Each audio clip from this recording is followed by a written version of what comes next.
الحمد لله نحمده ونستعينه ونستغفره ونؤمن به ونتوكل عليه ونعوذ بالله من شرور أنفسنا ومن سيئات أعمالنا من يهده الله فلا مضل له ومن يضلله فلا هادي له ونشهد أن لا إله إلا الله وحده لا شريك له ونشهد أن سيدنا وسندنا وحبيبنا وحبيب ربنا ومولانا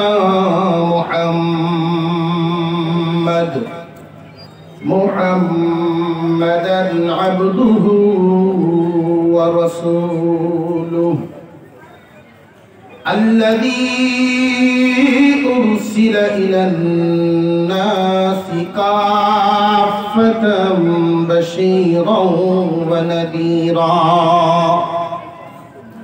وداعيا إلى الله بإذنه وسراجا منيرا أما بعد فأعوذ بالله من الشيطان الرجيم بسم الله الرحمن الرحيم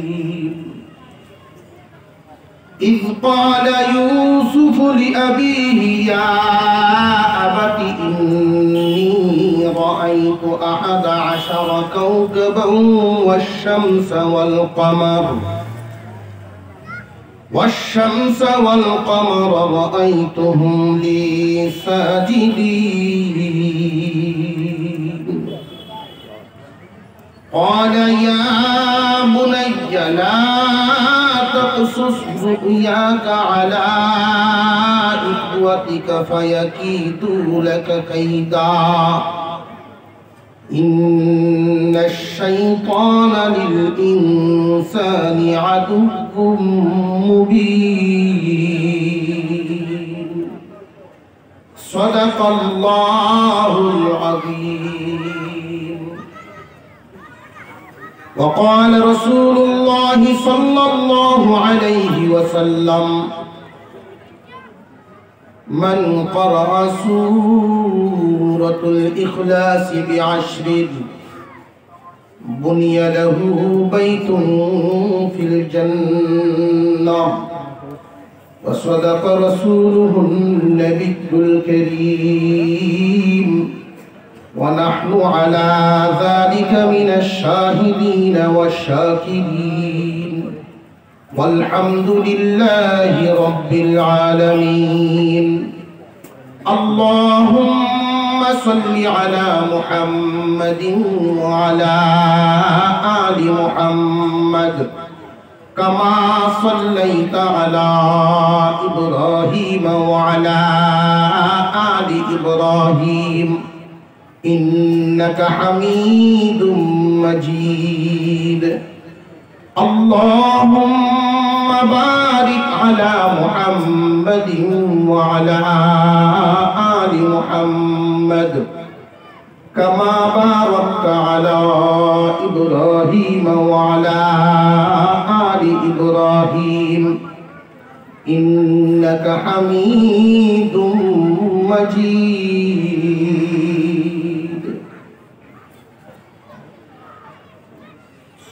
চুনারবাগ সদর আল ইখওয়ান ইসলামী যুব সংঘের উদ্যোগে আয়োজিত আজকের এই তাফসীর ও কোরআন মহাসম্মেলনের শ্রদ্ধাভাজন সভাপতি সাহেব হযরত উলামায়ে কেরাম মুরব্বিয়ানে আযম সর্বস্তরের মুসলমান ভাইয়েরা পর্দার আড়াল থেকে আলোচনা শুনছেন দিনদার ইমানদার মুসলমান মা ও বোনেরা, মহান আল্লাহর দরবারে শুকরিয়া আদায় করি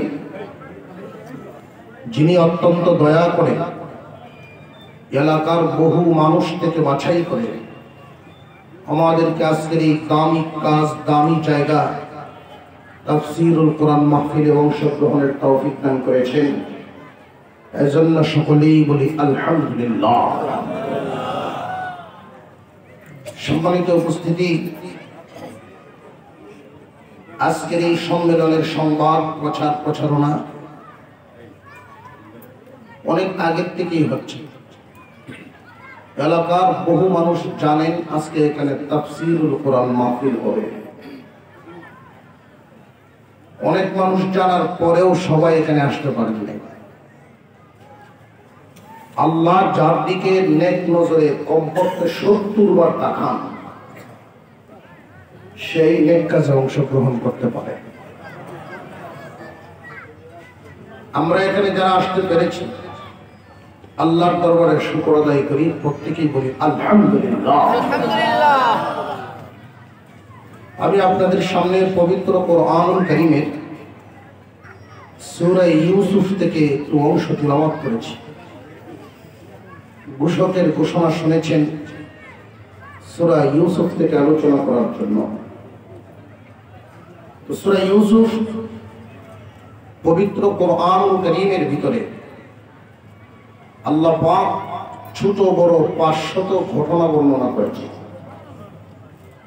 এর মধ্যে সবচেয়ে উত্তম এবং সুন্দর ঘটনা ইউসুফ আলাইহিস সালামের ঘটনা।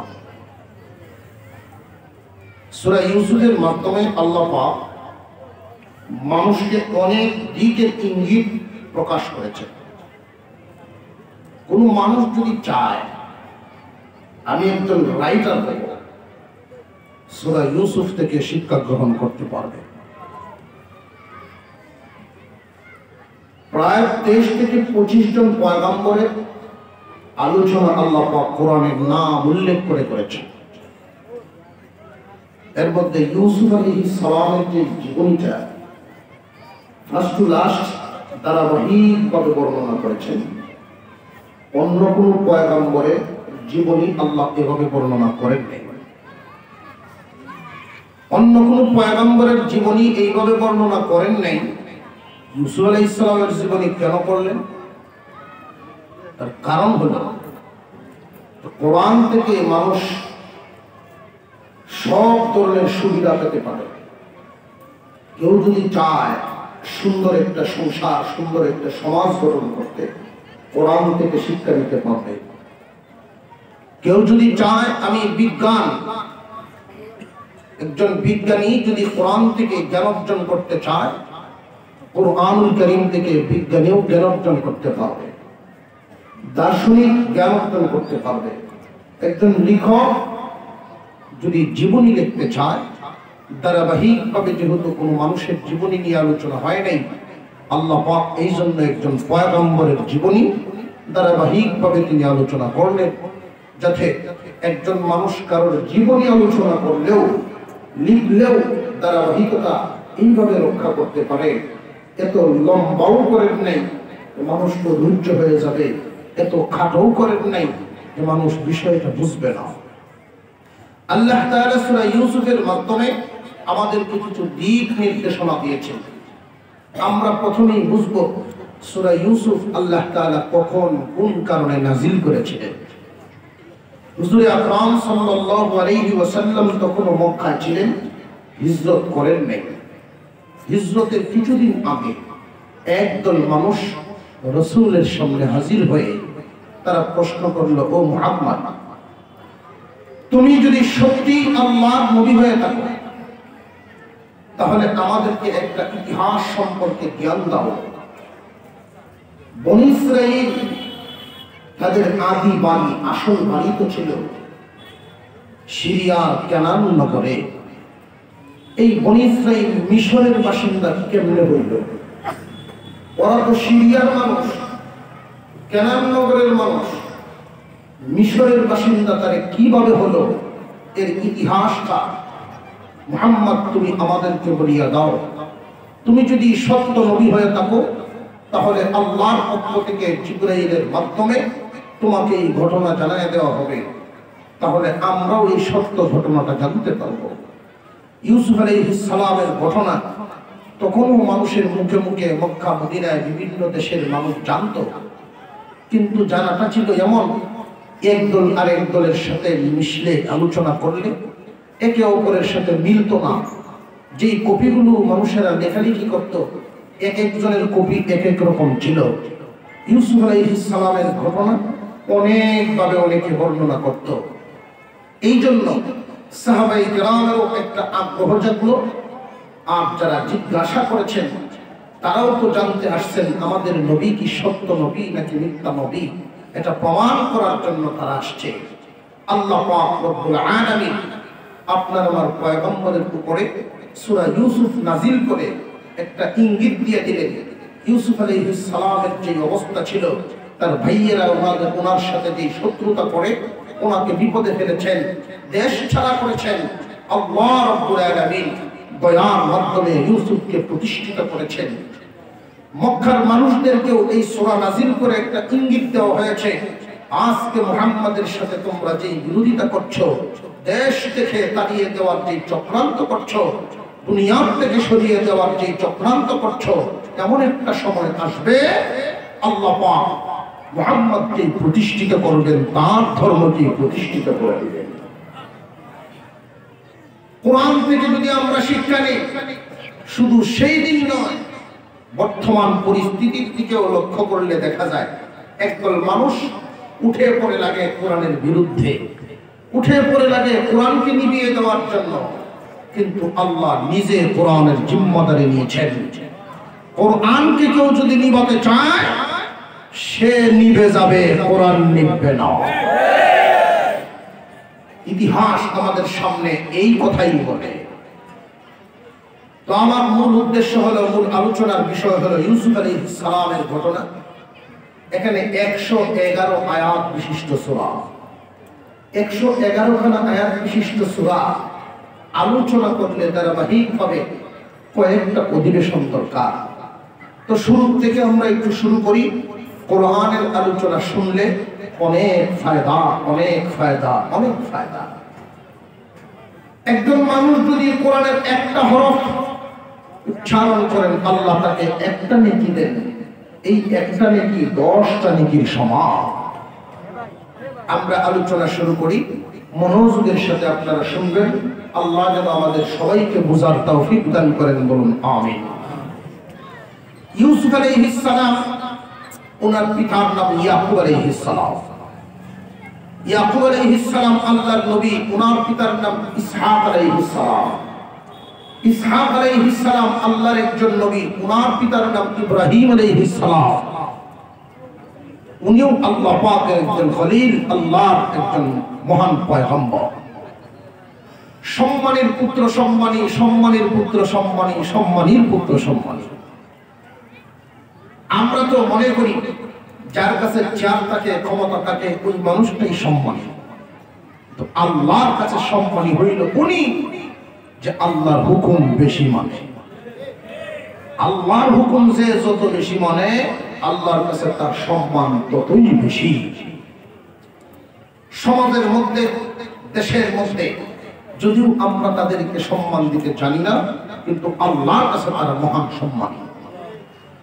ইয়াকুব আলাইহিস সালাম, আল্লাহ পাক ওনাকে পয়গম্বরি দিয়েছেন, কালিমার দাওয়াত দেন।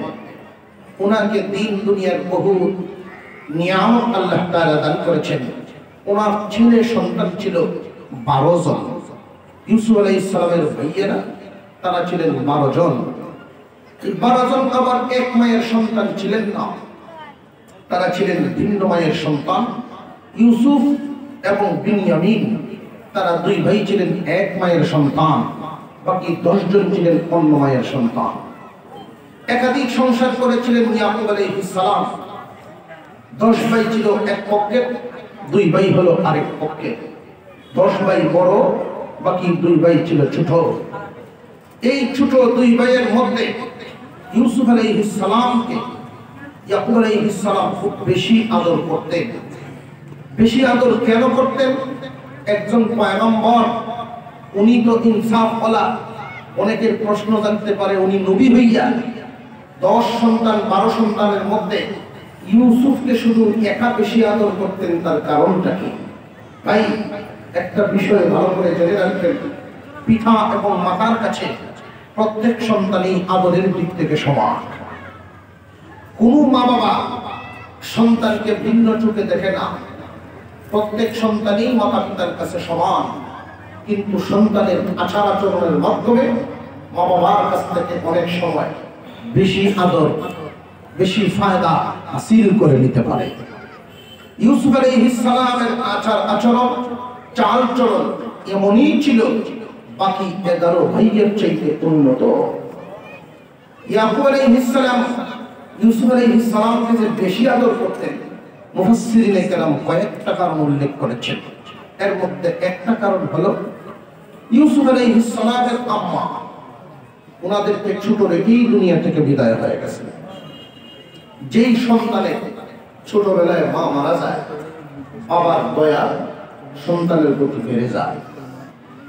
ইউসুফ এবং বিনিয়ামিন এই দুই ভাইয়ের মধ্যে ইউসুফ আলাইহিস সালামের বয়স ছিল তখন 4 বছর, বিনিয়ামিনের বয়স ছিল 1 বছর।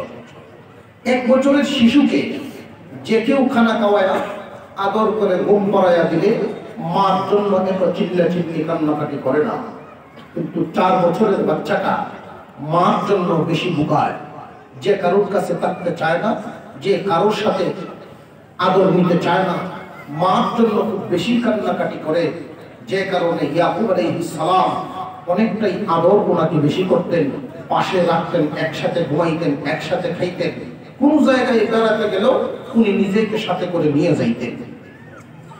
2 নম্বর কারণ, ইয়াকুব আলাইহিস সালাম মনে মনে ভাবতেন, আমার দাদা ছিলেন পয়গম্বর, বাবাও ছিলেন পয়গম্বর, আমাকেও আল্লাহ দায়িত্ব দিয়েছেন আমার 12 ছেলের মধ্যে আমার পরিবর্তে আমি যেদিন থাকবো না, ওই দিন আমার এই দায়িত্ব আল্লাহ আমার ছেলেদের মধ্যে কার হাতে উঠাইয়া দিবেন। উনি একদিন পয়গম্বরী একটা নজর দিয়ে তাকালেন। সাধারণ নজর আর পয়গম্বরী নজর কি এক না ভিন্ন? ভিন্ন। এই পয়গম্বরী নজর দিয়ে যখন তাকালেন, তাকায়া দেখেন ইউসুফ আলাইহিস সালামের কবরের মধ্যে নূর দেখা যায়। মুসলমান ইমানদার ভাইরা আমার, ইউসুফ আলাইহিস সালামকে কয়েকটা কারণে তার আব্বা বেশি আদর করতেন, কাছে কাছে রাখতেন, একসাথে ঘুমাইতেন, একসাথে খাইতেন, একসাথে কোন জায়গায় যাইতেন। 12 ভাইয়ের মধ্যে ইউসুফ আলাইহিস সালামকে আল্লাহ পাক এত সুন্দর করে বানাইছেন। আমাদের নবী বিশ্ব নবী রাহমাতুল লিল আলামিন বলেন, মেরাজ থেকে এসে সাহাবীদের সামনে বর্ণনা করেন, সাহাবীরা, ইউসুফ আলাইহিস সালামের সাথে আমার দেখা হয়েছিল আসমানে। ইউসুফের চেহারা এত সুন্দর, আল্লাহর নবী বলেন, দুনিয়ার অর্ধেক সৌন্দর্য আল্লাহ আমার ভাই ইউসুফকে দিয়ে দিয়েছেন। আর একটু জোরে কোন না সুবহানাল্লাহ। ইউসুফ আলাইহিস সালাম এতটা সুন্দর ছিলেন, ওনার আব্বা যখন ওনাদের সাথে নিয়ে বাহির হতেন তখন কাপড় দিয়ে ঢাইকা রাখতেন। মহিলা মা বোনরা যেইভাবে পর্দা করলে বোরকা থেকে মুখ ঢাকার জন্য একটা কাপড় ফেলাইয়া দেন, ইউসুফ আলাইহিস সালামকে এইভাবে একটা কাপড় ফেলাইয়া ঢাকা হতো। ওনার চেহারার এত উজ্জ্বল, চেহারার উজ্জ্বলতা এই লাইটের মতো ফোকাস মারত। ইউসুফ আলাইহিস সালামের আব্বা জান ওনাকে নিয়ে মাঝে মাঝে বাহির হলে এইভাবে ডাকিয়ে রাখতেন, কারণ দুষ্ট লোকের দৃষ্টি পড়তে পারে উপরে। আল্লাহর পয়গম্বর ইয়াকুব আলাইহিস সালাম ইউসুফকে এইভাবে আদর করতেন, সাথে নিয়ে ঘুমান, সাথে খাওয়ান। এইভাবে যখন দিন যাইতে লাগলো, এই দৃশ্যটা বাকি অপর পক্ষের 10 ভাইয়ের কাছে খুব ভালো লাগে না, কারণ নিজেদের ভিতরে শয়তানের ধোঁকা কি কম দেয় না, আরো বেশি দেয়। নিজেদের ভিতরে দেখবেন দূরের মানুষের চাইতে কাছের মানুষের সাথে শত্রুতা শয়তানে বাড়ায়া দেয়। একই পরিবারের ভাইয়েরা যখন আলাদা আলাদা হয়ে যায়, সংসার যখন আলাদা হয়ে যায়, দেখবেন নিজেদের ভিতরে প্রতিহিংসার আগুন দাউ দাউ করে জ্বলে। এক ভাইয়ের যদি ক্ষতি হয় আর এক ভাই মনে মনে খুশি হয়, এক ভাইয়ের যদি লাভ হয় আর এক ভাই মনে মনে অসন্তুষ্ট হয়। দূরের মানুষ আর কাছের মানুষের মধ্যে অনেক ব্যবধান। দূরের কোনো মানুষের যদি লন্ডনের এক ভিসা হয়ে যায় অসুবিধা নেই, কিন্তু কাছের কোনো মানুষ যদি ভিসা পায়, লটারির মাধ্যমে আমেরিকার ভিসা পাইছে, ফোন দিয়ে যদি খবর জানায় খালাতো ভাই ভিসা তো পাইলাম, খুশি হয়েছি, আল্লাহ আমার দেখে না, আছে না নাই? মনে মনে বিরক্ত হয়। ইউসুফ আলাইহিস সালাম বাবার আদর বেশি পান, ভাইদের ভিতরের অবস্থা ভালো না, কিন্তু বাবাই কি বুঝেন না বুঝেন না। প্রত্যেকটা সন্তান কোন পথে চলেন, কোন নজরে তাকান, কার দিকে কি নজর দেন, বাবাই তো বুঝেন, সব বুঝেন। আমরা মনে করি আমাদের বাবারা হয়তো আগের যুগের মানুষ, তারা বেশি বুঝেন না। না, বুঝেন, বুঝেও না বুঝার বান করেন। আমরা যা করি, যে পথে চলি না চলি, যাই কিছু করি না করি, আমার বাবা বুঝেন না, এটা ভুল ধারণা। বাবা বুঝেন, বুঝেও না বুঝার বান করেন। কারণ আমার যেই বয়স, এই বয়সটা কি বাবায় পানি দিচ্ছেন নিনা দিচ্ছেন না। বিষয়টা কিন্তু এইভাবে ইউসুফ আলাইহিস সালামের ভাইদের অবস্থাটা ইউসুফ আলাইহিস সালামের আব্বা বুঝেন। সন্তান নিয়ে একসাথে ঘুমাইছেন। দিন যাইতে যাইতে ইউসুফের বয়স যখন 13 বছরে পৌঁছে গেল, 13 বছর হয়ে গেল ওনার বয়সটা, হঠাৎ একদিন পিতার সাথে ঘুমাইলেন। ঘুম থেকে উঠে বাবার উদ্দেশ্যে তিনি বলা শুরু করে দিলেন, আব্বা জান, আমি একটা আশ্চর্য স্বপ্ন দেখলাম। ওই যে ঘটনা শুরু হয়ে গেল, কিভাবে ওই কেনান নগরী বনি ইসরাইলের মানুষগুলো যে কেনান নগরে ছিল সিরিয়ার বাসিন্দা, সিরিয়া কেনান নগরের বাসিন্দারা কেমনে মিশর আসলো, এই ইতিহাস আল্লাহ বর্ণনা শুরু করে দিলেন। ইয ক্বালা ইউসুফু লিআবিহি ইয়া আবাতি ইন্নী রাআইতু আহাদা আশারা কাওকাবান ওয়াশ-শামসা ওয়াল কমার والشمس والقمر رأيتهم لي ساجدين। ইউসুফ আলাইহিস সালাম বর্ণনা শুরু করে দিলেন, আব্বা জান, আশ্চর্য এক স্বপ্ন দেখলাম আমি।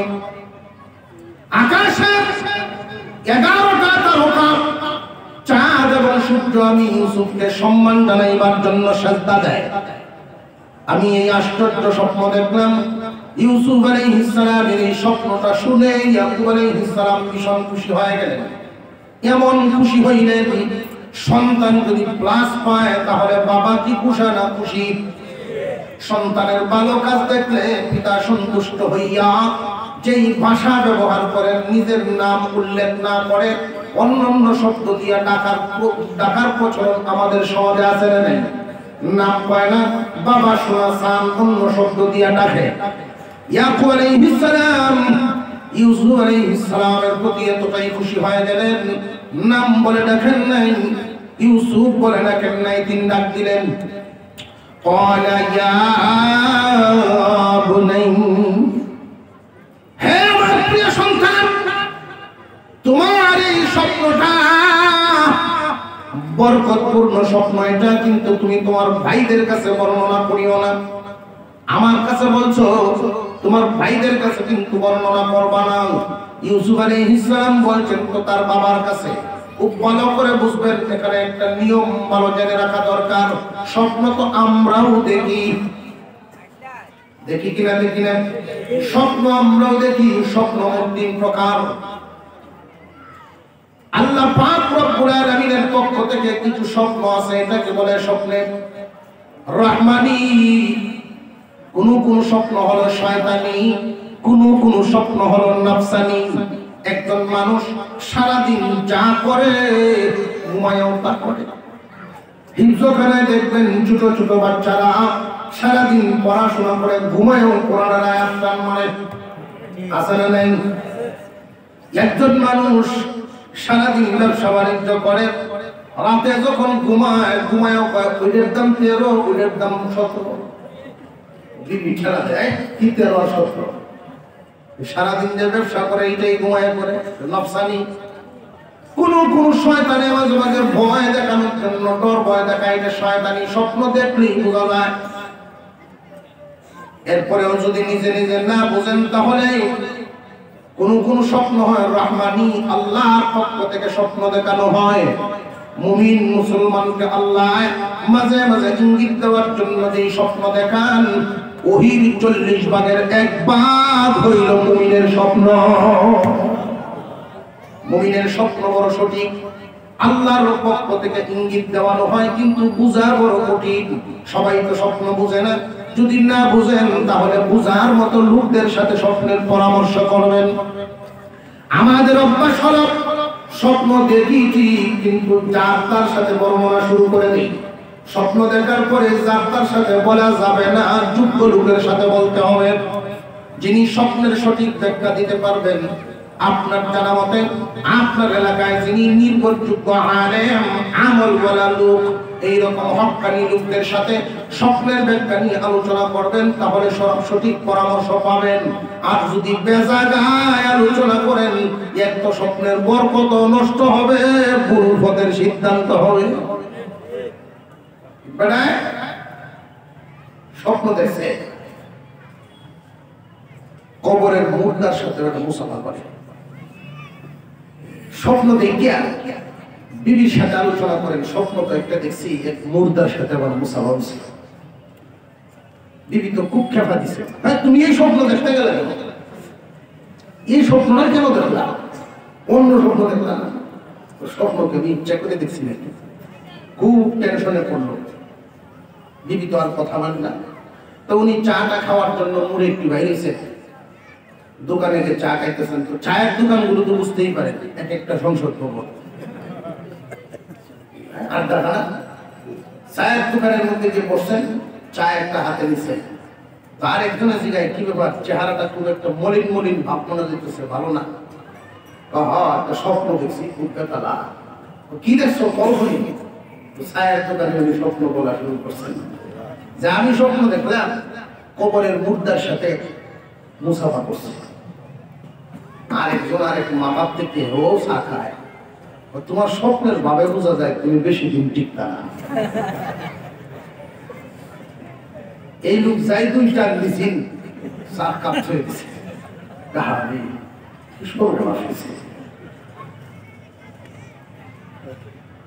দৌড় দিল মসজিদে, বড় মসজিদের ইমাম সাহেবের কাছে। ইমাম সাহেব, আমি তো এমন এক স্বপ্ন দেখছি যে কবরের মুর্দা আমার সাথে এসে মুসাফা করে। তিনি বলতেছেন দেখেন আমল আপনারা ঠিক করে নামাজটা করে বোঝান, তাহলে কিন্তু অর্থ হুজুর এগিয়ে বেশি দিন ঠিকঠাক না, নামাজ রোজার কথা বলতেছেন না। এটা না, আপনার স্বপ্নের ব্যাখ্যা হলো কোন জেলখানার আসামি, জেলখানার কোন আসামির সাথে আপনার দেখা হবে। বাড়িতে আসছে, সত্যি দেখা যায় 2-3 দিনের মধ্যেই দুঃসম্পর্কের শ্যালক তার শালা লাগে সম্পর্কে। ও আসছে মিষ্টি মিষ্টি বলটল নিয়ে, ভাই আয়া বসছে তো করতে আইসিস, মানে শুরু করতে আইসিস না, নেতা হয়ে আইসিস, কারা নির্যাতিত নেতা। 1 সপ্তাহ জেল কাটলে তো কারা নির্যাতিত নেতা জেল আসতাম আইসি। আইসস তো চিনি, আমার তো 12টা বাজায় আইসস। আমি তো খুব পেরেশানিতে ছিলাম। স্বপ্ন সবার কাছে কি বলা যাবে, যোগ্য লোকের কাছে বলতে হবে। যোগ্য লোকের কাছে ইউসুফ আলাইহিস সালাম যার কাছে বলছেন উনি কি অযোগ্য না যোগ্য? আরেক জোরে কান। ইয়াকুব আলাইহিস সালাম শুধু ইউসুফের আব্বা নন, তিনি তো আল্লাহর একজন পয়গম্বর। আল্লাহর পয়গম্বরের কাছে স্বপ্ন বর্ণনা করেছেন। আল্লাহর পয়গম্বর তিনি পরামর্শ দেওয়া শুরু করলেন। ইউসুফ আলাইহিস সালামের বয়সটা তখন কত বছর? 13 বছর বয়স। স্বপ্নের গভীর তথ্য, গভীর ব্যাখ্যাটা উনি বুঝবেন না, এই জন্য এত কিছু তিনি বলেন নাই। ও ইউসুফ, 1 নাম্বার কথা হলো তুমি তোমার এই স্বপ্নটা তোমার ভাইদের কাছে বর্ণনা করিও না। কারণ তোমার ভাইয়ারা এই স্বপ্ন যখন শুনবে তারা তো বড় মানুষ, বয়স্ক মানুষ, কিছু ব্যাখ্যা বুঝে নিবে। এই স্বপ্ন তাদের কাছে বর্ণনা করলে প্রতিহিংসার আগুন তাদের ভিতরে আরো দাউ দাউ করে জ্বলে উঠবে। সুতরাং এই স্বপ্ন তাদের কাছে বর্ণনা করো না, কারণ শয়তান নিজেদের ভিতরে শত্রুতা বেশি লাগাইয়া দেয়। শয়তান তো নিজেদের ভিতরে শত্রুতা বেশি লাগায়। বর্তমান দুনিয়ার দিকে লক্ষ্য করলে দেখবেন বিধর্মীর চাইতে নিজের মুসলমান ইসলামের ক্ষতি আরো বেশি করে। মুসলমানদের ভিতরে শয়তানের যে দুঃখটা দেয়, অনেক মানুষ এমন আছে যে বিধর্মী কিন্তু ইসলামের পক্ষে কথা বলে, ইসলাম যে সঠিক এই কথাটা তারা স্বীকার করে। আর এমন মানুষও আছে মুসলমান কুরবানির গরু গরুটাই কিনেন, ঈদের জামাতে আগের জামাতে কারায়, আগের কাতারে কারায়, কিন্তু ইসলামের 12টা বাজায় সারিয়া যায়। তারপরের যদি উন্নতি হয়, দুনিয়ার যদি লাভ হয়, লুবে বন্ধ হইয়া ইসলামের অনেক ক্ষতি করে ফেলাইয়া দেয়।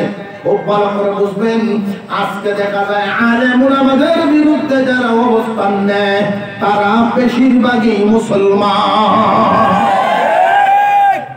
আলেমদের বিরুদ্ধে কথা কয়, বন্ধ হয়ে যায়। আলেম ওলামাদের বিরুদ্ধে কথা বললে ওই মানুষটার অবস্থান কোথায় যাবে এই চিন্তা করে না।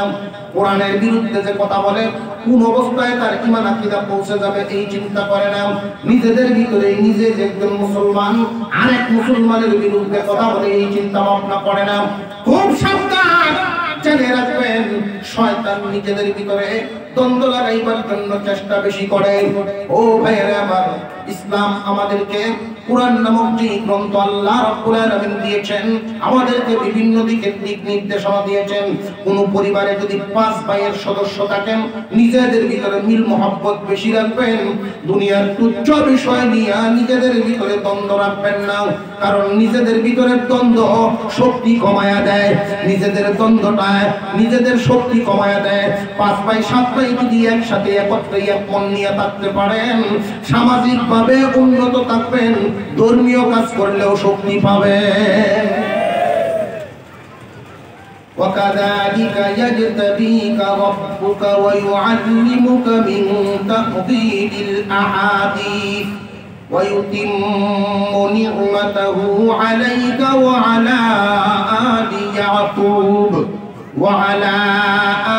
يعقوب كما أتمها على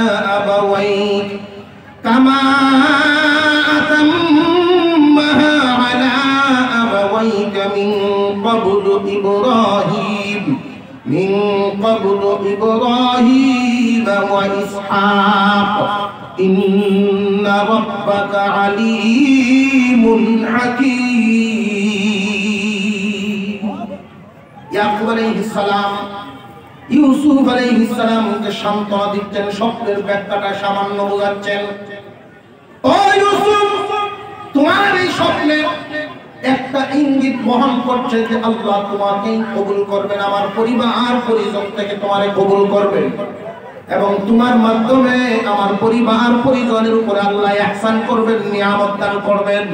এমন ভাবে নিয়ামত দান করবেন, মহান আল্লাহ যেইভাবে তোমার পূর্বপুরুষ, আমাদের পূর্বপুরুষ যারা ছিলেন ইসহাক এবং ইব্রাহিম, তাদেরকে আল্লাহ যেইভাবে মনোনীত করেছেন, তাদেরকে যেইভাবে আল্লাহ তত্ত্ব শিক্ষা দিয়েছেন, ইলম শিক্ষা দিয়েছেন, এইভাবে মহান মাওলা তোমাকেও কবুল করে নেবেন।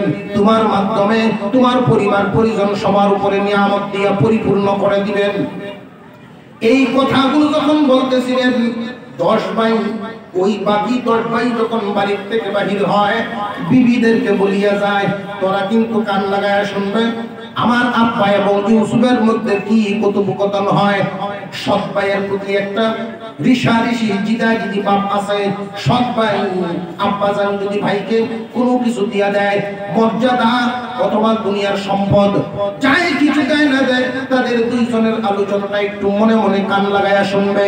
আমরা যখন বাড়িতে আসবো তখন আমাদের কাছে বর্ণনা করবে। আল্লাহর পয়গম্বর ইয়াকুব আলাইহিস সালাম যখন বলেছিলেন তোমার ভাইদের কাছে বর্ণনা করো না, তখন ইউসুফ তো ভাইদের কাছে বলেন নাই, কিন্তু বাবিরাই তো শুনে ফেলছেন বেড়ার সাথে কান লাগায়া, বেড়ার সাথে কান লাগায়া মানুষের গোপন কথা শুনান জায়েজ না নাজায়েজ। কিন্তু তারা শুনছে এই কথাগুলো, শুই না অপেক্ষা করতেছেন ভাইরা বাড়িতে আসবে।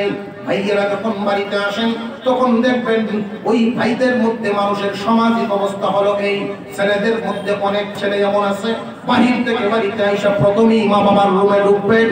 ভদ্র সন্তান যারা মা বাবার খোঁজখবর আগে নেয়, ভদ্র এবং সভ্য সন্তান যারা আছে তারা প্রথমে মা বাবার খোঁজখবর নেবেন, মা বাবার কথা জিজ্ঞাসা করবেন, আব্বা খাইছেন নি, আম্মা তুমি ওষুধ খাইছো নি, খোঁজখবর নিয়ে এরপরে নিজের কাজের দিকে যাবে।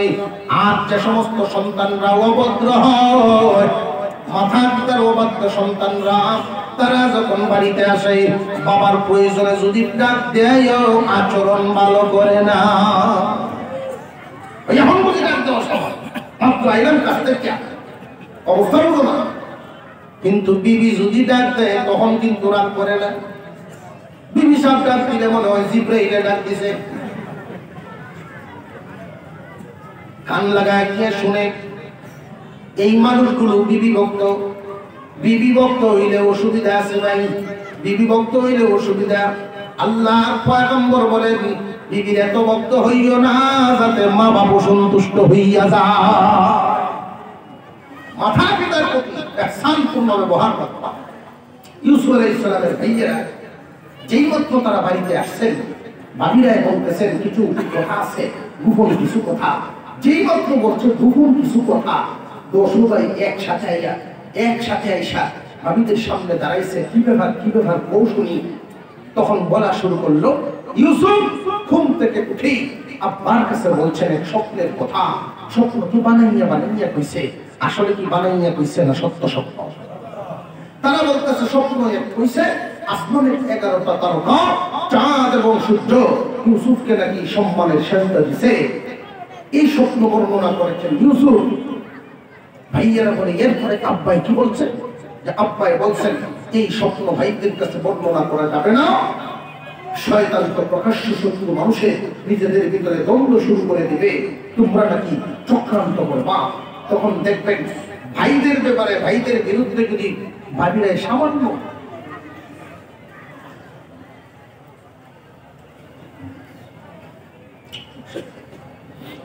ভাইদের বিরুদ্ধে যদি সামান্য একটু সুযোগ পায়, ভাবিরা এর সাথে আরেকটু কিছু এড করতে সুবিধা পায়।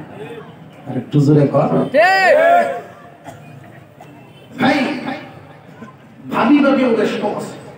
মহিলাদের মধ্যে অনেক মহিলা এমন আছেন মার ভূমিকা রাখতে পারে, আবার মহিলাদের মধ্যে এমন মহিলাও আছে যে সংসারটারে একবারে এলোমেলো লাগাইয়া দিতে পারে।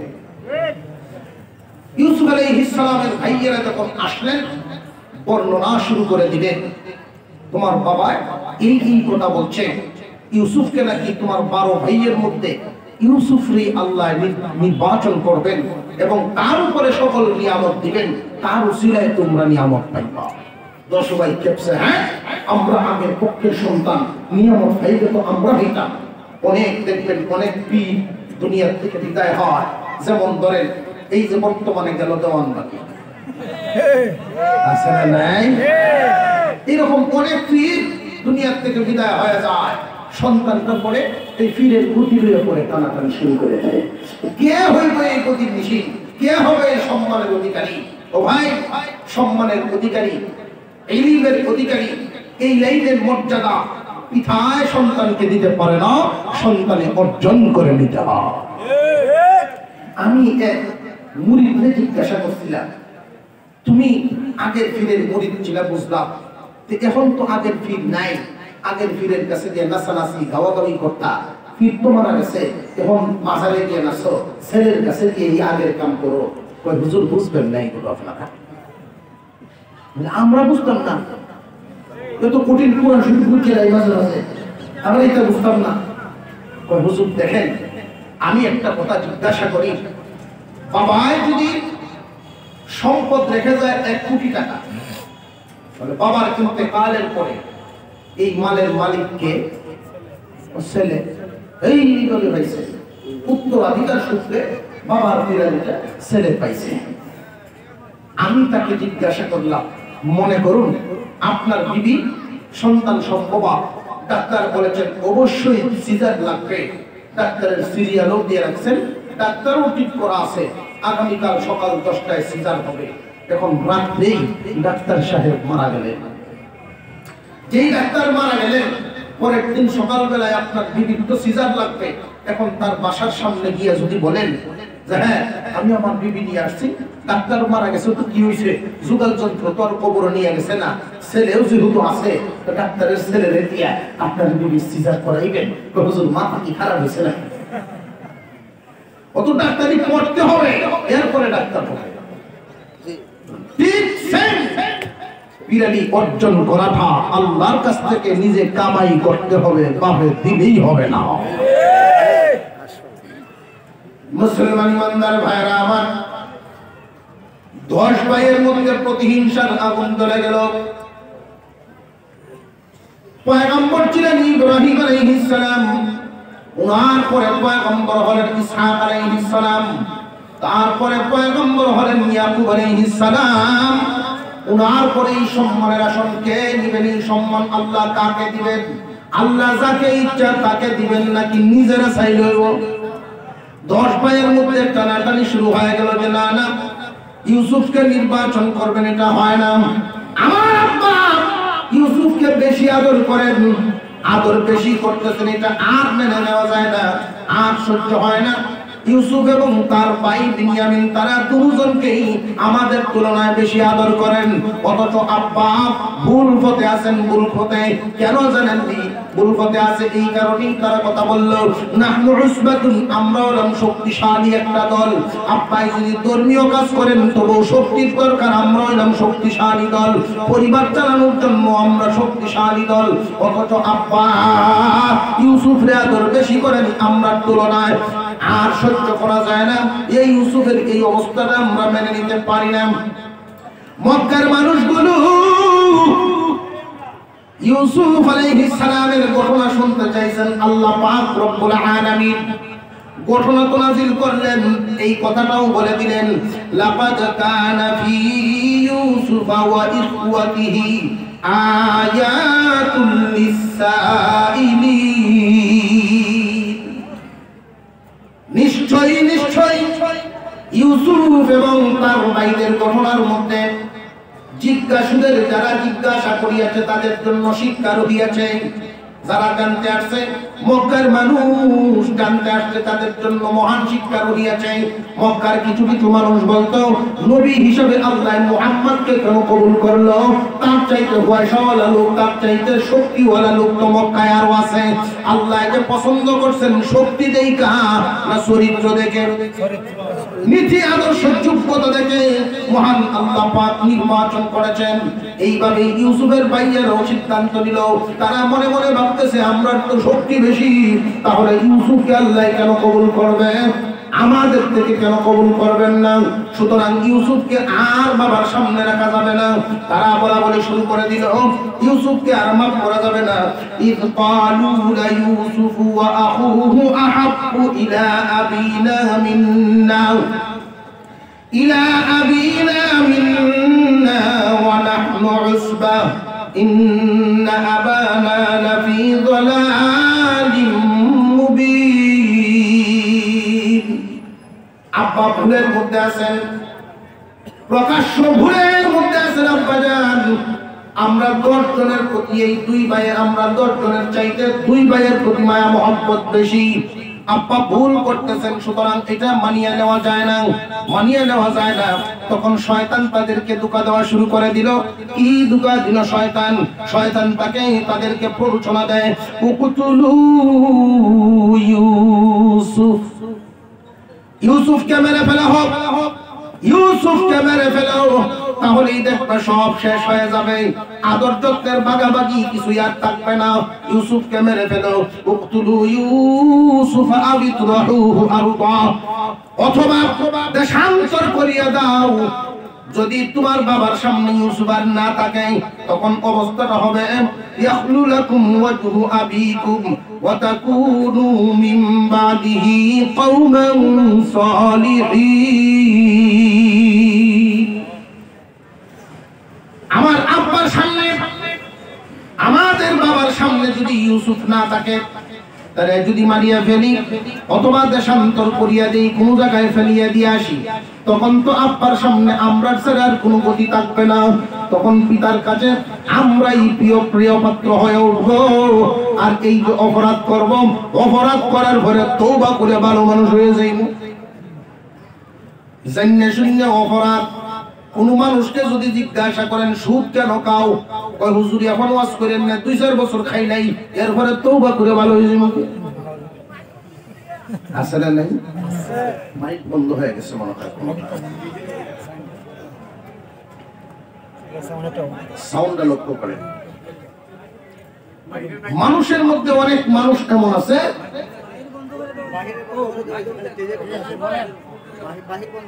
আপনারা বোঝার চেষ্টা করেন, বাহিরের মাইক বন্ধ করে দেওয়া হয়েছে।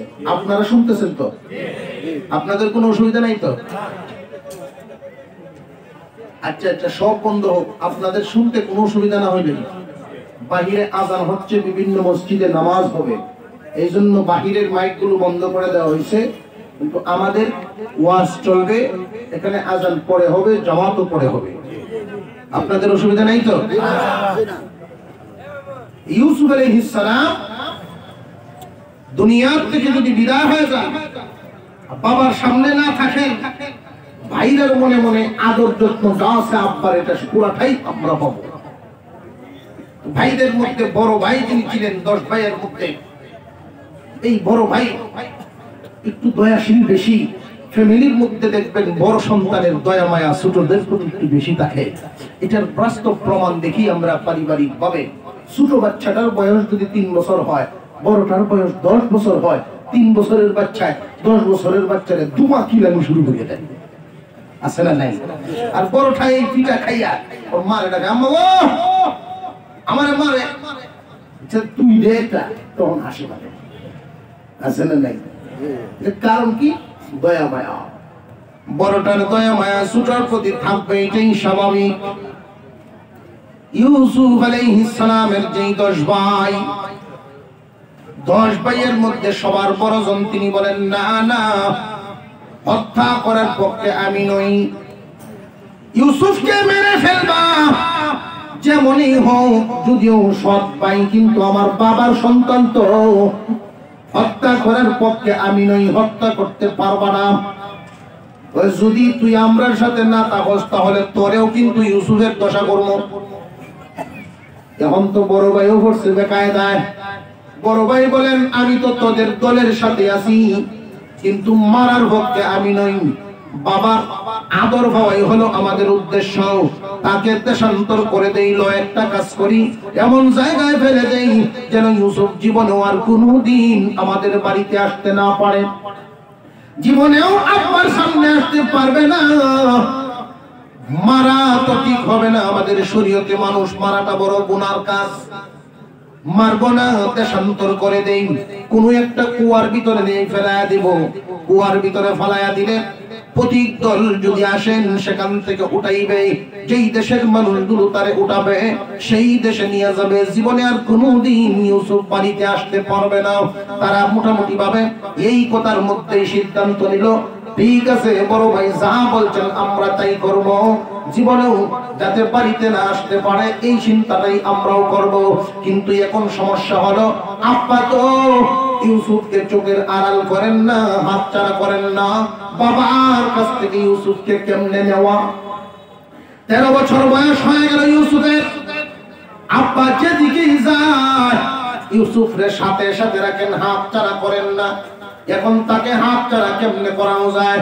10 ভাই মিলিয়া একসাথে যখন তারা গেল ইউসুফ আলাইহিস সালামের কাছে, ইউসুফ আলাইহিস সালামের ব্যাপারে বাবার কাছে গিয়া বলার জন্য, দরখাস্ত করার জন্য। রাতের বেলায় এশার নামাজ পড়ে যখন ইয়াকুব আলাইহিস সালাম বসে আছেন, ইউসুফ পাশে আছে, এমনি 10 ভাই একসাথে গিয়া ইয়াকুব আলাইহিস সালামের সামনে বলা শুরু করে দিল, ক্বালু ইয়া আবানা, হে আমাদের আব্বাজান, মা লাকা লা তা'মান্না আলা ইউসুফ, ইউসুফের ব্যাপারে কি আপনি আমাদের উপরে ভরসা করেন না? আপনি আমাদেরকে বিশ্বাস করেন না? ইউসুফের ব্যাপারে আপনি আমাদের ব্যাপারে সন্দেহ পোষণ করেন, আমাদেরকে আপনি বিশ্বাস করেন না, পছন্দ করেন না যে ইউসুফ আমাদের সাথে চলাফেরা করুক, ইউসুফ আমাদের সাথে ঘোরাফেরা করুক, আমরা যা করি ইউসুফ তা শিখুক, আপনি কি এটা চান না? অর্থাৎ মনে হয় আপনি বোধহয় আমাদেরকে বিশ্বাস করেন না। ওয়া ইন্না লাহু লানাসিউন, অথচ আমরা 10 ভাই সবাই ইউসুফের শুভাকাঙ্ক্ষী। বাবা ও বাবা, আমরা সবাই ইউসুফের শুভাকাঙ্ক্ষী, আমরা ইউসুফের ভালো চাই, খারাপ চাই না। আমরা চাই ইউসুফ আমাদের দেখে দিতে কাজগুলো শিখো, বাহিরের ঘোরাফেরা করিয়া বাহিরের আবহাওয়াটা সম্পর্কে কিছু ধারণা করো এবং সামাজিক অবস্থাটাও দেখো। আমরা যেইখানে কাজকর্ম করি গো আব্বা, ওইখানের অবস্থাটা অনেক সুন্দর, বিশাল খোলামেলা মাঠ, ফল ফ্রুটের বাগান, সেখানে দৌড়াদৌড়ি করতে পারবে, স্বাস্থ্যের জন্য ভালো হবে, ফল ফ্রুট খাইতে পারবে, পরিবেশ বড় সুন্দর আছে আব্বা, আমাদের সাথে দিন সার মনটাও ভালো হয়ে যাবে। আমরা 10 ভাই মিলিয়া আমাদের ছোট আদরের ভাইটারে, এত সুন্দর ভাই, এই ভাইয়ের দেখাশোনা করবো আব্বা। আর সিলহু মানা গদা, আগামীকাল আপনি আমাদের সাথে ইউসুফরে দিয়া দেন। يرتع ويلعب وإنا له لحافظون। ওইখানে সে দৌড়াদৌড়ি করতে পারবে, মনের আনন্দে ঘোরাফেরা করবে, ইচ্ছা মতো ফল ফ্রুট খাইতে পারবে, মনটা তার ভালো হবে। বহুদিন যাবত ইউসুফ তো শুধু ঘরে ঘরেই সময় কাটায়, ঘরের ভিতরেই থাকে, আপনার সাথেই থাকে, বাহিরের কোনো খোঁজখবর সম্পর্কে তার ধারণা নাই। আমরা 10 ভাই মিলিয়া দেখাশোনা করবো, চিন্তার কোনো কারণ নাই। বাবার কাছে যখন দরখাস্ত করলো ইয়াকুব আলাইহিস সালাম, তখন যেই জবাবটা দিয়েছিলেন তিনি বলেন, ক্বালা ইন্নী লা ইয়াহযুনুনি আন তাযহাবু বিহি ওয়া আখাফু আন ইয়াকুলাহু আয-যি'বু ওয়া আনতুম আনহু গাফিলুন। ইয়াকুব আলাইহিস সালাম কথা বললেন দুইটা। এক নম্বর কথা হলো, 4 বছর বয়সে তার আম্মা যখন দুনিয়া থেকে বিদায় হয়, এরপর থেকে ইউসুফরে আমি নিজের হাতে গোসল করাই, নিজের হাতে খানা খাওয়াই, একসাথে নিয়ে ঘুমাই, একসাথে জাগি, কোন জায়গায় গেলে ওর সাথে করে নিয়ে যাই, আমার হাত ছাড়া করি না। যেই সন্তানটা সব সময় মার কাছে থাকে, হঠাৎ করে যদি বাবার সাথেও কোথাও যায় তবু মার চিন্তা লাগে। মনে করেন বাবাই যদি মার কাছ থেকে সন্তানকে নিয়ে চুল কাটার জন্য সেলুনে যায়, 1 ঘন্টার কথা বলে গেল, যদি 2 ঘন্টা কোনো কারণে হইয়া যায়, তখনই মার পেরেশানি বাড়িয়া যায়, কখন আসবে কখন আসবে। অথচ গিয়েছে কি শত্রুর সাথে না বাবার সাথে? যদিও বাবার সাথে গিয়েছে তবু মার চিন্তা আছে না নাই? ইয়াকুব আলাইহিস সালাম বলেন, বাবারা আমার চিন্তা হয় ইউসুফরে হাতছাড়া করা, চোখের আড়াল করাটা আমার চিন্তা হয়, আমার ভয় হয়। কিসের ভয়? তোমরা যে এখানে কাজকর্ম করার জন্য যাও, ওই এলাকাটা হলো বাঘের উপদ্রব। যদি তোমাদের অমনোযোগের কারণে আমার এই কলিজার টুকরা ইউসুফরে বাঘে খাইয়া লায়। 1 নম্বর কথা হলো, আমার চোখের আড়াল হলেই চিন্তা বাড়িয়া যায়, পেরেশানি বাড়িয়া যায়। 2 নম্বর, আমার ভয় লাগে যদি বাঘে খাইয়া ফেলে। তোমরা যদি অমনোযোগী হইয়া যাও, তখন তারা বলেছিল, ক্বালু লা ইন আকালাহু আয-যি'বু ওয়া নাহনু উসবাতুন ইন্না ইযাল লাখাসিরুন। আব্বা কি বলেন? আপনি কি আমাদের সম্পর্কে জানেন না? ও আব্বা জান, আমরা না শক্তিশালী একটা দল, 10 ভাই, আর এক এক ভাইয়ের শক্তি সম্পর্কে তো আপনি জানেন। আপনি পিতা, আমরা হইলাম সন্তান। তাফসীরের কিতাবের মধ্যে উল্লেখ করা হয়েছে ইয়াকুব আলাইহিস সালামের ভাইয়েরা এত শক্তিশালী, এক একজন এক একটা বাঘের সাথে মাইল করতে পারে। সুবহানাল্লাহ। নবীর পুত্র তারা এক একজন বাঘের সাথে মাইল করতে পারে। আমরা একটা শক্তিশালী টিম, আমাদেরকে দেখে বুঝি বাঘে খায় লাইব আমাদের কলিজার টুকরা ভাইটারে। আমরা থইয়া যদি বাঘে খায় ফেলে আমরা থাকি না তাইকে তো সমান কথা হই। আব্বা আপনি চিন্তাই করবেন না। বাবা অত চিন্তায় পড়ে গেলেন। যাদের ইনকামে সংসার চলে, যারা আমার পিছনে হাল ধরেছে তাদের কথাও তো মানা লাগে। আর তারা বলতেছে আদরের সুরে, ইয়াকুব নবী তো বুঝতে পারেন নাই তাদের ভিতরে যে শয়তানি। পরের দিন সকাল বেলায় টাইম দেওয়া হলো, মনে করেন সকাল 10টায়, তোমরা একসাথে 10 ভাই আসবা, তোমাদের হাতে ইউসুফরে দিয়ে দিব। যেই মাত্র 10 ভাই আসবে, এর আগে 10 ভাই এসে বাহিরে অপেক্ষা করতেছেন। ইয়াকুব আলাইহিস সালাম ইউসুফকে নিয়ে ঘরের ভিতরে গেলেন। ও বাবা ইউসুফ, জীবনের প্রথম, এই জীবনের প্রথম তুমি আমার হাত ছাড়া হইয়া ভাইদের সাথে কাজের উদ্দেশ্যে বাহির হইতেছ। ভাইরা যেখানে কাজকর্ম করবে সেইখানে তুমি যাচ্ছ, কাজকর্ম দেখবা, পরিবেশ দেখবা, শিখবা। জীবনের প্রথম যাইতেছ। দেখবেন কোন বাবাই যদি সন্তানের জন্য গালিগালাজও করে যে তুই কোন কাজে লাগাস না, লেখাপড়া করছস, কাজকর্ম করস না, যতই গালিগালাজ করুক, হঠাৎ করে যখন ভিসা ইসা করে বিদেশ চলে যাবে, বাবাই যখন ছেলেকে বিদায় দেয় চোখের পানি রাখতে পারে না। জীবনের প্রথম ঘর থেকে বাহির হবে সন্তান। ইয়াকুব আলাইহিস সালামের ভিতরে মহব্বতের আগুন দাউ দাউ করে জ্বলতেছে। ইয়াকুব নবী ইউসুফকে নিয়ে ঘরের ভিতরে ঢুকলেন। একটা তাবিজ ইয়াকুব আলাইহিস সালাম ইউসুফের গলায় বেঁধে দিলেন। কোন বর্ণনায় কোমরে বেঁধে দিলেন একটা তাবিজ। ওই তাবিজটা আমি আমার বাবার কাছ থেকে পাইছিলাম ইউসুফ, আমার আব্বা আমাকে দিয়েছিলেন, না এটা তোমারে দিলাম। বরকতের একটা তাবিজ, এই বরকতের তাবিজের উসিলায় আল্লাহ তোমাকে হেফাজত করবেন। এক নাম তাবিজটা দিয়ে দিলেন। 2 নাম্বার, ইউসুফ বাহির তো হচ্ছ তোমার ভাইদের সাথে, সব সময় তুমি আজ থেকেই মনে রাখবা, সারা জীবন ভর এই কথাটা মনে রাখবা। যখনই কোন সমস্যার সম্মুখীন হইয়া যাও, মহান আল্লাহকে স্মরণ করবা। কারণ দুনিয়ার সব মানুষ সবাইকে বলতে পারে, আল্লাহ তার বান্দা ভুলেন না। সবাই সবার বিপক্ষে যাইতে পারে, কিন্তু আল্লাহ তার বান্দার বিপক্ষে যান না। বান্দাকে আল্লাহ সব সময় হেফাজতে রাখেন। খুব ভালো করে বুঝবেন, একজন পিতা তার সন্তানকে ঘর থেকে বাহির করার সময় কি উপদেশ দেওয়া লাগে, ওইটাও এইখানে আল্লাহ পাক বুঝায় দিয়ে দিলেন। আমরা তো এমন ভাবে সন্তানকে বিদায় দেই, টাকায় যদি পাঠাই তখন বলিয়া দিই নে আমার মোবাইল নাম্বার, এরপরে কোনো সমস্যা যদি হয় তোর খালার বাসা আছে ওইখানে যাইস, তোর চাচাতো ভাই আছে তারে ফোন দিস। কিন্তু এই কথা বলিয়া দেই না যে আল্লাহর উপরে ভরসা রাখো। পিতা হিসাবে সন্তানকে সবসময় আল্লাহর নসিহত, আল্লাহকে চিনায় দেওয়া, ইসলামী নসিহত তারে দেওয়া, তার মনটাকে সুন্দর করে আল্লাহমুখী করিয়া দেওয়া। ইয়াকুব আলাইহিস সালাম ইউসুফ আলাইহিস সালামকে বুঝাইয়া দিলেন, বাবা যতই সমস্যার সম্মুখীন হও না কেন আল্লাহ বলিও না।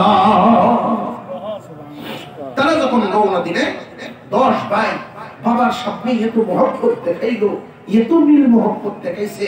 ইউসুফ আলাইহিস সালাম এক ভাই এক কান দিয়ে তুলে লয়, আরেক ভাই কয় আমার কাছে দে, সে কান লয়। আরেক ভাই কয় দে আমার কাছে, আমি একটু কুলো লই, কপালে চুমা দে, আদর করে। বাবা খুব খুশি হইছে, আমার কলিজার টুকরা ইউসুফ রে। তারা 10 ভাই তো দেখা যায় ভালো আদরই করতেছে। আচ্ছা যাও, আল্লাহ হাওলা করে বিদায় করলেন। যতক্ষণ দেখা যায় পিতা কিন্তু পিছনের দিকে তাকায়া থাকে। ইউসুফ আলাইহিস সালামকে বিদায় করলেন ইয়াকুব আলাইহিস সালাম। ইয়াকুব আলাইহিস সালাম বিদায় করে আবার এই কথাও জানায় দিলেন, ইউসুফ যাও সুন্দর মতে ফিরে আসো বাবা। তুমি আসার আগ পর্যন্ত তোমার চিন্তায় আমার চোখের পানি বন্ধ হবে না। পিতার কান্না, ইউসুফ আলাইহিস সালাম নিজের হাতে পিতার চোখের পানি মুছে দিলেন, এরপরও তো বন্ধ হয় না। আসলেই তো বন্ধ হয় নাই। যখন হারায় গেলেন, ইয়াকুব আলাইহিস সালাম কাঁদতে কাঁদতে তো চোখের পানি শেষ হয়ে চোখ সাদা হয়ে বন্ধ হয়ে গেছিলেন। এই ইউসুফ, তুমি আসার আগ পর্যন্ত কিন্তু আমার চোখ ঠান্ডা হবে না। সন্তানে অনেক বেশ কম আছে। মা বাবার সন্তানদের মধ্যে সবাই তো আদরের সমানের, কিন্তু এমন সন্তানও আছে যেই সন্তান মারা গেলে জীবনেও বাবায় কোনোদিন তার ব্যথা ভুলতে পারে না। হয়তো কেউ জিজ্ঞাসা করে, দাদাজি বা চাচাজি, আপনার তো ছেলে আরো 6 জন আছে, একজনের ইন্তেকাল হয়েছে, তার ব্যাপারে আপনি বুড়া হয়ে গেছেন, এখনো কেন বলেন? কারণ কি? বাবা গো, এই জন্য বলি তো এমনি না, বলি এই কারণে, এই 6 জনে যা হইতো আমার একজনে এক চাইতে বেশি হইতো। কেমন আছে না? নাই আছে। আসান তো শেষ হয়ে যাবে। أشهد أن لا إله إلا الله.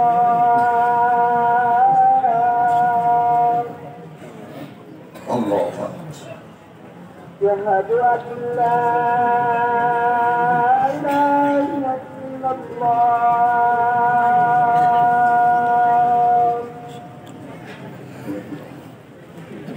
আপনারা বসেন,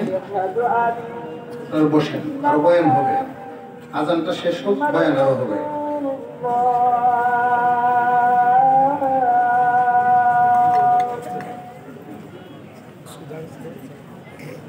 أشهد أن محمدا رسول الله.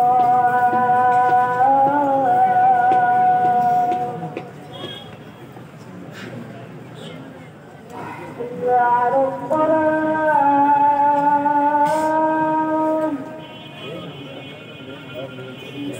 حي على الصلاة.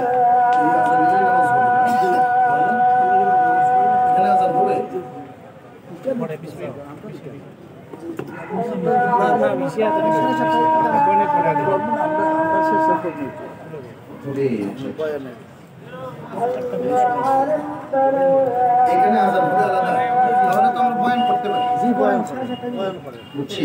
আমি ভাবছি যে এই আজান এই মাঠে।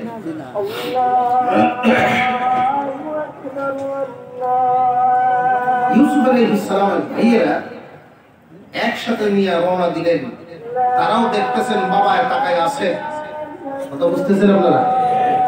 আর ইউসুফ আলাইহিস সালাম যখনই ঘাড় ঘুরায় তাকান ইয়াকুব আলাইহিস সালামের দিকে, তিনি আঙ্গুলটা উপরের দিকে ওঠা, বাবা মনে রাখবা, মুসিবতটা মনে রাখবা, এক আল্লাহর উপরে ভরসা রাখবা।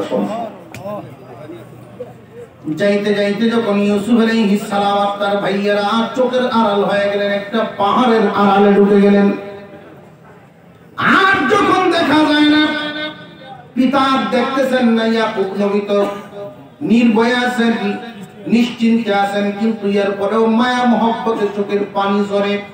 কিছুক্ষণ দূরে যখন গেলেন, দূরে গিয়াই তাদের বাপ পরিবর্তন হয়ে গেল। 10 ভাই যেই আদর নিয়েছিলেন, এত আদর, একজন কুলে লয়, একজন কাঁধে উঠায়, কিন্তু এই আদর মুহূর্তের ভিতরেই পাল্টে গেল। এক একজনের চেহারা হিংস্র বাঘের মতো বাপ ধরলো, ঢিল মেরে জমিনে ফেলায় দেয়। একজনে গিয়া লাথি মারে, আরেকজন থাপড় মারে। ইউসুফ আলাইহিস সালাম 13 বছরের মানুষ, আল্লাহর একজন পয়গম্বর, যিনি এত সম্মানী, বাবার আদরের সন্তান, জীবনে ফুলের টোকাটা পর্যন্ত তার গায়ে লাগে নাই। এত পিতা যখন তার উপরে শুরু হয়ে গেল, তিনি দৌড়ায় এক ভাইয়ের সামনে গিয়ে হাজির হয়ে বাইরে যখন দাঁড়ায় ধরেন, ভাই মেজু ভাই আমার কেন মারে, তুমি আমার একটু হেফাজত করো। না না, ওই ভাইও নিরাপদ নয়, সেও মার দিয়া বিদায় দেয়। এইভাবে যখন 10 ভাই, কারোর কাছে কোনো আশ্রয়ের ব্যবস্থা নাই, তখন ইউসুফ আলাইহিস সালামের মনে হয়ে গেল, তখনই মনে হয়ে গেল আমার আল্লাহ ছাড়া কোনো গতি নাই, আল্লাহু আকবার বলে চিৎকার মারলেন। এমনি মেজুরাইটা গলার মধ্যে আইসা টিপা মারছে। টিপা যখন মারছে বড় ভাইয়া ধমক দিয়া বলে স্যার দমে মারা যাবে না, আগের থেকেই আমাদের ওয়াদা দমে মারা যাবে না, করতে যদি কিছুই হয় তাহলে কুয়ার ভিতরে ফেলায়া দেন। ওইখানে একটা কুয়া ছিল কেনান নগরীর রোডের সাথে রাস্তার সাথে একটা কুয়া, গভীর কুয়া, 70 হাত গভীর। ওই কুয়াটা যদি যে সময় একদম পানি না থাকে তবু 20 হাত থাকে, 50 হাত কালি 20 হাত পানি এর চাইতে কোনো সময় কমে না। এত গভীর একটা কুয়া, এই কুয়ার ভিতরে নিয়ে ফেলায় দেই। রাস্তা দিয়ে শুধু কোনো দল এই দিক দিয়ে মানুষ আসা যাওয়া করে, বাণিজ্যিক কাফেলা অনেক সময় আসা যাওয়া করে। যেই দেশের মানুষ তারে ওঠাইব সেই দেশে নিয়ে যাবে। কুয়ার ভিতরে ফেলানোর জন্য 10 ভাই যখন একত্রিত হয়ে গেল এক মনে, 10 ভাই একসাথে যখন নিয়ে কুয়ার ভিতরে ফেলাইয়া দিবে, আরেক ভাই ডাক দিয়া বলে কুয়াতে যে ফেলাইবে আব্বারে গিয়া কি বলবে? আব্বার কাছে গিয়া তো কিছু একটা বলতে হবে, যে বাবার কাছে যদি গিয়া বলি মিথ্যা কথা বললে এমন ভাবে সাজায় বলতে হবে যেন আব্বাই বুঝে এবং বিশ্বাস করে।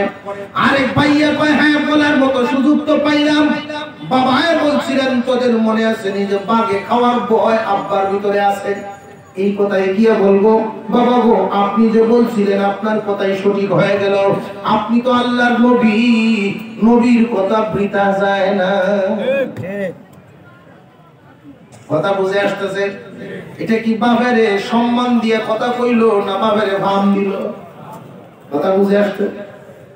বাবারে আরো এমন ভাবে এই কথাটা সাজাইলো যে আব্বা আপনি তো পয়গম্বর, আপনার মুখ দিয়ে বাইরে ছিল বাগে খাইব। সত্যি ঘটনা ঘটে গেল। সুতরাং তার জামাটা নিয়া আব্বার কাছে দিলে চক্ষু ঠান্ডা হইব, একটু সান্ত্বনা পাইব। জামাটা দেওয়ার জন্য জামা খুলিয়া রাইখা দেয়। আরবের মানুষ বেশিরভাগই তারা পোশাক আশাক পরেন তাদের সংস্কৃতি, ভিতরে ছোট্ট একটা কাপড় পরেন, একটা জামা লম্বা এক জামা জুব্বার মতো একটা জামা পরেন। এই জামাটা যখন খুলে ফেলে দেয় ফর্সা মানুষ, তার গায়ে আর কোনো কাপড় নাই, ছোট্ট একটা কাপড়। এই অবস্থায় যখন তারে কুয়ার ভিতরে ফেলা দেওয়ার জন্য তারা 10 ভাই নিয়ত করে ফেললো, 10 ভাই হাত থেকে ছেড়ে দিলেন। তখন ইউসুফ আলাইহিস সালাম ডাক দিলেন আল্লাহ। ইয়াকুব আলাইহিস সালাম যে বলেছিলেন তুমি আল্লাহকে স্মরণ করবা মহা বিপদের সম্মুখীন হইয়া, দুনিয়ার সবাই তোমাকে ছাড়তে পারে, আল্লাহ তার বান্দা ছাড়েন না। ইউসুফ আলাইহিস সালাম এই বিপদের সম্মুখীন হয়ে যখন ডাক দিলেন আল্লাহ, আমার আল্লাহ তখন বলেন জিবরাইল সম্মানীর পুত্র সম্মানী, সম্মানীর পুত্র সম্মানী, করিম ইবনু করিম ইবনু করিম ইবনু করিম, করিম ইবনু করিম ইবনু করিম ইবনু করিম, ইউসুফ ইবনু ইয়াকুব ইবনু ইসহাক ইবনু ইব্রাহিম। সম্মানীর পুত্র সম্মানী, সম্মানীর পুত্র সম্মানী। ইব্রাহিম আলাইহিস সালাম সম্মানী, তার সন্তান ইসহাক আলাইহিস সালাম সম্মানী, তার সন্তান ইয়াকুব আলাইহিস সালাম সম্মানী, এবার তার সন্তান ইউসুফ আলাইহিস সালাম সম্মানী। এই সম্মানী মানুষটাকে অসম্মান করে যারা কুয়ার ভিতরে ফেলায় দিল, তাদের লক্ষ্য উদ্দেশ্য আমি সঠিক হইতে দিব না। জিবরাইল তারে তুমি গিয়া পানিতে লাগবার আগে ধরিয়া ফেল। জিবরাইল আলাইহিস সালাম তখন ছিলেন সিদরাতুল মুনতাহা। সিদরাতুল মুনতাহা তো ভাই আমাদের হবিগঞ্জের পিছনে না, সিদরাতুল মুনতাহা হলো প্রথম আসমান জমিন থেকে 500 বছরের রাস্তা, আসমানটা হলো আরো 500 বছরের রাস্তা পুরো। এইভাবে একটা শূন্য স্থানে একটা আসমান 1000 বছরের রাস্তা হয়। 7টা আসমান 7টা শূন্য স্থান 7000 বছরের রাস্তা। এই জমিন থেকে 7 আসমান 7000 বছরের রাস্তা। এই 7000 বছরের রাস্তা সপ্তম আসমান থেকে আরো 7000 বছরের রাস্তা দূরত্ব হলো সিদরাতুল মুনতাহা। 14000 বছরের রাস্তা। তাও আবার কিসের গতিতে? সাইকেল দৌড়ানো যে না, ঘোড়া দৌড়ানো তাও না, এরোপ্লেন তাও না, আলোর গতি প্রতি সেকেন্ডে 1,86,000 মাইল যাইতে পারে। 1,86,000 মাইল যাইতে পারে, এই গতিতে গেলে হবে 14,000 বছরের রাস্তা। এত দূর জিবরাইল আমিন বড়ই গাছের সাথে হেলান দিয়া বসা। আল্লাহ ডাক দিলেন, হে জিবরাইল, আমার সম্মানের পুত্র সম্মানী, আমার ইউসুফকে তারা ফেলে দিয়েছে, আমি তার অসম্মান আর সহ্য হয় না, যাও পানিতে লাগবার আগেই তারে গিয়া দরিয়া ফেলো। ওই দিন জিবরাইল বলেন, একটা নয় দুইটা নয়, আমি একসাথে 600 দূরের পাকা ছেড়ে দিয়ে টান দিলাম। লক্ষ্য করে দেখি ইউসুফও যায় আমিও যাই, ইউসুফও যায় আমিও যাই। ইউসুফ পানিতে লাগবার আগে আমি কানানের কুয়ার ভিতরে পৌঁছে গেলাম।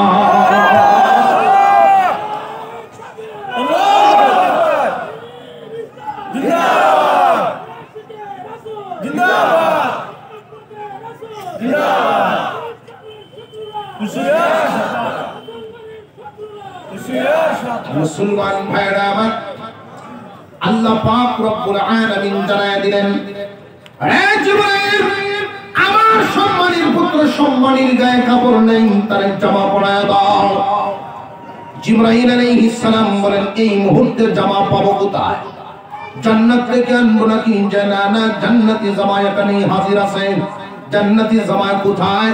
জিবরাইল আলাইহিস সালাম আল্লাহ জানা দিলেন, তাকায় দেখো, তার কোমরের মধ্যে একটা তাবিজ আছে, এই তাবিজটার ভিতরে তুমি টান দাও, একটা জামা আছে তাবিজের ভিতরে।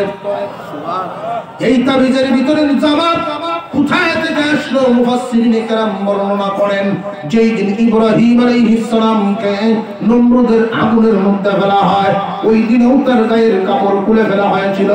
আল্লাহ পাক রব্বুল আলামিন জান্নাতি পোশাক ওই দিন আগুনের ভিতরে পড়াইছিলেন। আগুন থেকে বাহির হয়ে ইব্রাহিম আলাইহিস সালাম বলেছিলেন, আল্লাহ, এই জামা নিয়ে যাও, জেনানা জান্নাত থেকে যা বাহির হয় আর ঢুকানোর দরকার নেই, বরকতের জন্য রেখে দাও। এই জামার বৈশিষ্ট্য হলো ছোটও করা যায় বড়ও করা যায়, টান দিলে ছোটও হয় আবার টান দিলে বড়ও হয়। ছোট বানাইয়া তাবিজ বানাইয়া বরকতের জন্য রেখে দেওয়া হয়েছিল। ইব্রাহিম আলাইহিস সালাম তার সন্তান ইসহাক আলাইহিস সালামকে এই বরকতের তাবিজ দিয়েছিলেন। ইসহাক আলাইহিস সালাম এই বরকতের তাবিজটা ইয়াকুব আলাইহিস সালামকে দিয়েছিলেন। ইয়াকুব আলাইহিস সালাম কিছুক্ষণ আগেই তো ইউসুফ আলাইহিস সালামের কোমরে বেঁধে দিলেন।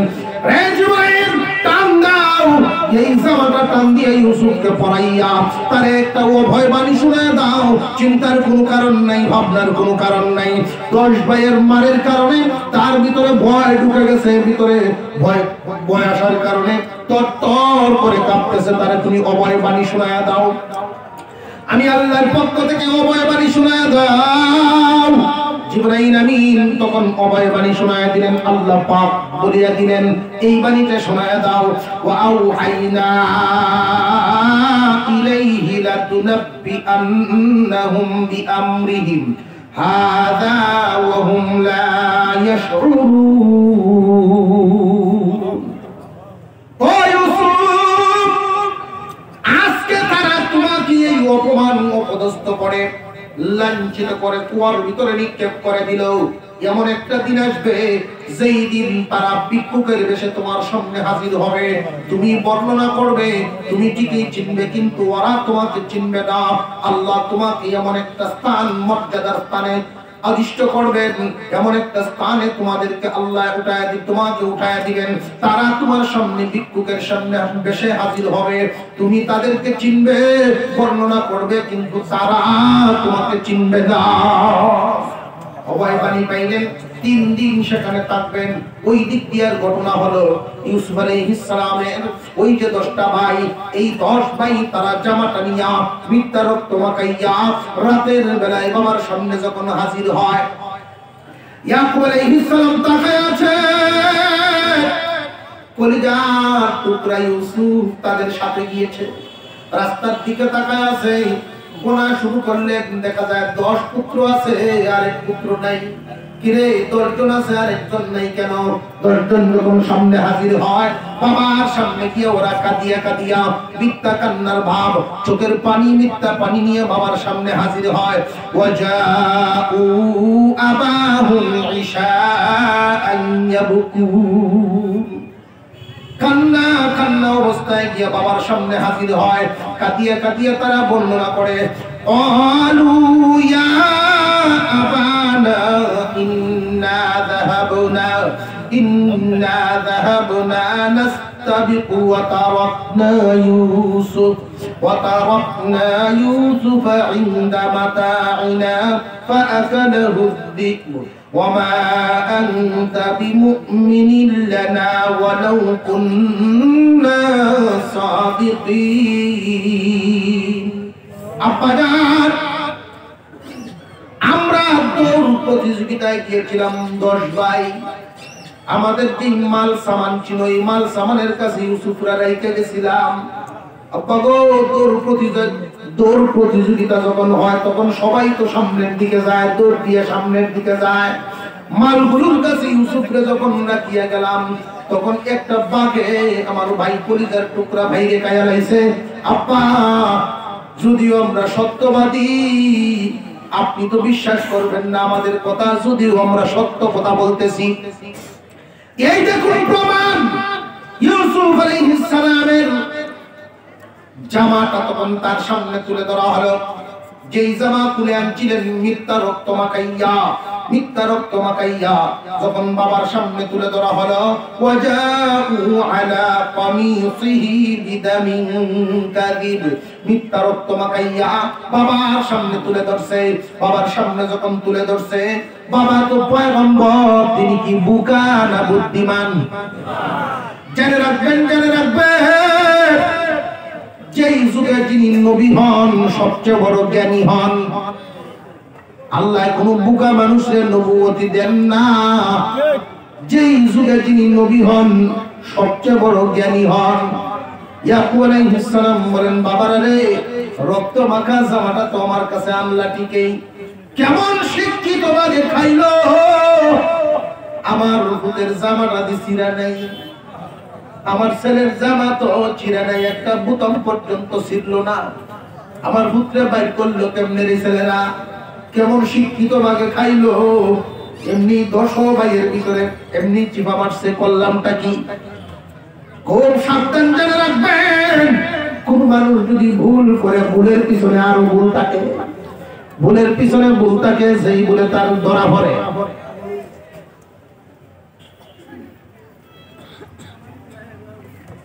আলহামদুলিল্লাহ ইউসুফ আলাইহিস সালামের ভাইরা বাবার সামনে ধরা পড়ে গেলেন মুঠামুঠি ধরা পড়ছেন দরবারি দিকে দৌড় শুরু করে দিয়েছে যা এই পর্যন্ত আমরা একটু শিক্ষা নিতে পারি এটা হলো ইউসুফ আলাইহিস সালামের যেই 10 ভাই শত্রুতা শুরু করলো এই শত্রুতাটা একদম বেঠিক নিজেদের ভিতরে মহব্বত তৈরি করলে শয়তানের ধোঁকায় যেন আমাদের ভিতরে মহব্বত নষ্ট না হয় একে অপরের প্রতি মহব্বত রাখবো আল্লাহ পাক আমাদের এখান থেকে আরো শিক্ষা নেওয়ার তৌফিক দান করুন বলুন আমিন আরো জোরে বলেন আমিন ওয়া আখিরু দাওয়ানা আলহামদুলিল্লাহি